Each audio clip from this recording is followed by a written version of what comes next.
हरे कृष्णा। कैसे हैं आप सब? मेरे YouTube चैनल में आपका स्वागत है। दशम स्कंद, चौथा अध्याय। कंस के हाथ से छूटकर योग माया का आकाश में जाकर भविष्यवाणी करना।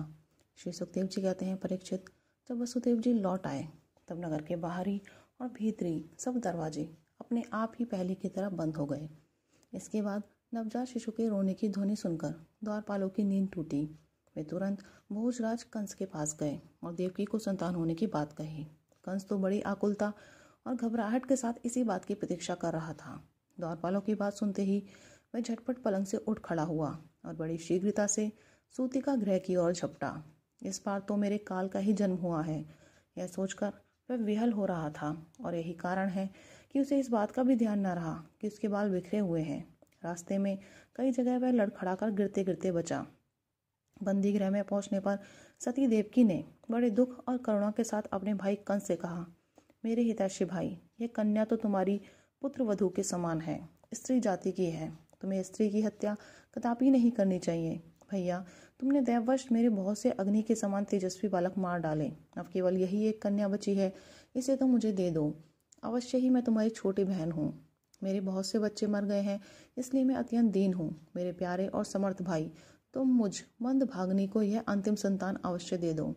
श्री सुखदेव जी कहते हैं, परीक्षित, कन्या को अपनी गोद में छिपाकर देवकी जी ने अत्यंत दीनता के साथ रोते रोते याचना की, परंतु कंस बड़ा दुष्ट था।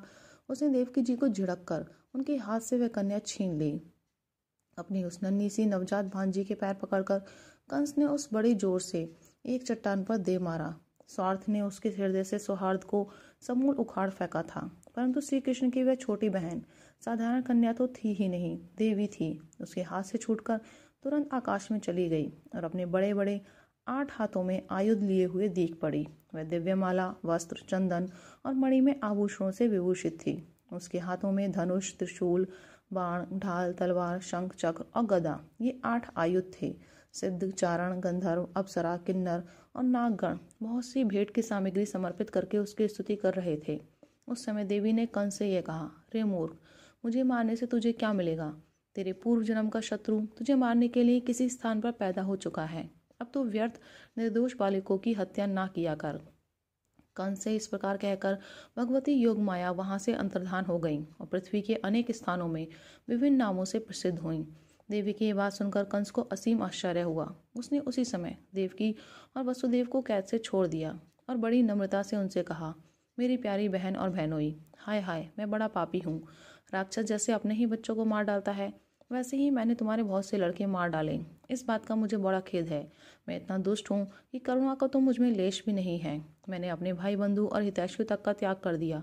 पता नहीं अब मुझे किस नरक में जाना पड़ेगा। वास्तव में तो मैं ब्रह्मघाती के समान जीवित होने पर भी मुर्दा ही हूँ।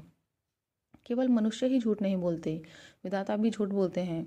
उसी पर विश्वास करके मैंने अपनी बहन के बच्चे मार डाले। ओहो, मैं कितना पापी हूँ। तुम दोनों महात्मा हो, अपने पुत्रों के लिए शोक मत करो।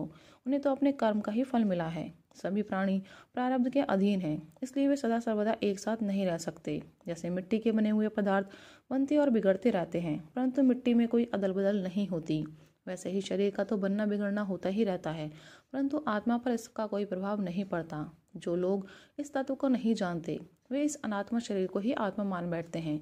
यही उल्टी बुद्धि अथवा अज्ञान है। इसी के कारण जन्म और मृत्यु होते हैं, और जब तक यह ज्ञान नहीं मिटता तब तक सुख दुख रूप संसार से छुटकारा नहीं मिलता।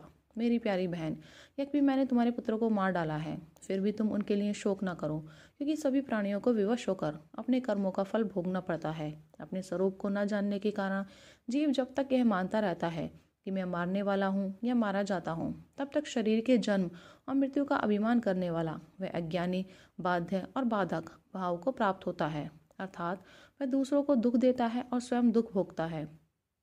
मेरी ये दुष्टता तुम दोनों क्षमा करो, क्योंकि तुम बड़े ही साधु स्वभाव और दीनों के रक्षक हो। ऐसा कहकर कंस ने अपनी बहन देवकी और वसुदेव जी के चरण पकड़ लिए। उसकी आंखों में आंसू बह बहकर मुंह तक आ रहे थे। इसके बाद उसने योग माया के वचनों पर विश्वास करके देवकी और वसुदेव को कैद से छोड़ दिया और वे तरह तरह से उनके प्रति अपना प्रेम प्रकट करने लगा। जब देवकी जी ने देखा कि भाई कंस को पश्चाताप हो रहा है, तब उन्होंने उसे क्षमा कर दिया। वे उसके पहले अपराधों को भूल गईं और वसुदेव जी ने हंसकर कंस से कहा,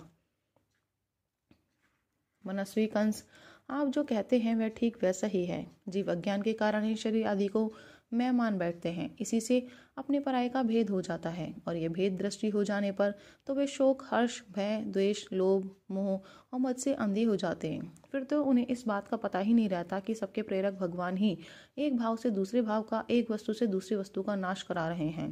श्री सुखदेव जी कहते हैं, परीक्षित, जब वसुदेव और देवकी ने इस प्रकार प्रसन्न होकर निष्कपट भाव से कंस के साथ बातचीत की, तब उनसे अनुमति लेकर वह अपने महल में चला गया। वह रात्रि बीत जाने पर कंस ने अपने मंत्रियों को बुलाया और योग माया ने जो कुछ कहा था वह सब उन्हें कह सुनाया। कंस के मंत्री पूर्णतः नीति निपुण नहीं थे। दैत्य होने के कारण स्वभाव से ही वे देवताओं के प्रति शत्रुता का भाव रखते थे।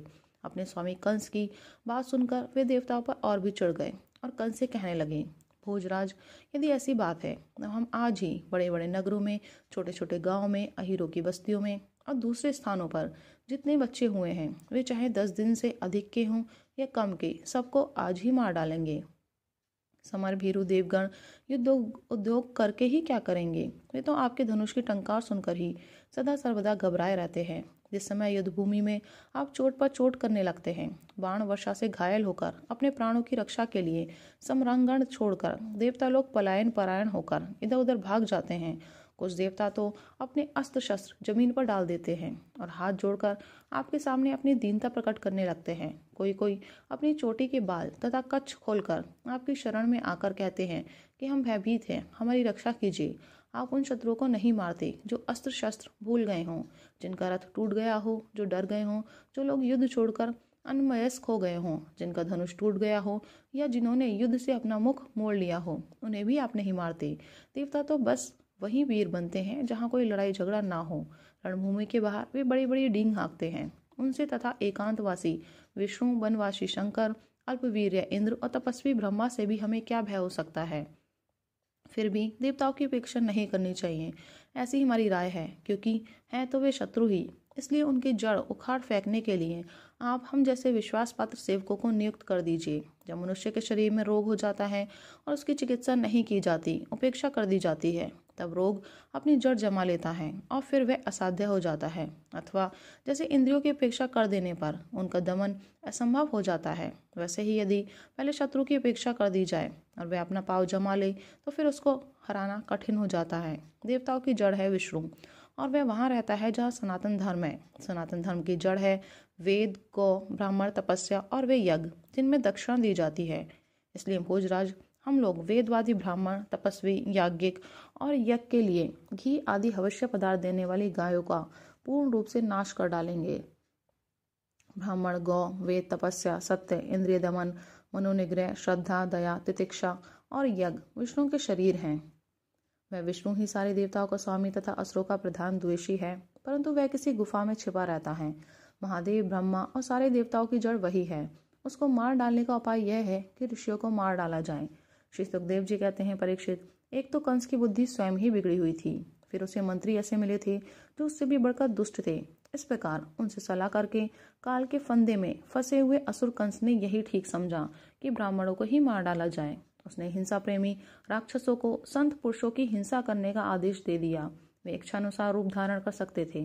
जब वे इधर चले गए तब कंस ने अपने महल में प्रवेश किया। उन असुरों की प्रकृति थी रजोगुणी। तमोगुण के कारण उनका चित्त उचित और अनुचित के विवेक से रहित हो गया था। उनके सिर पर मौत नाच रही थी।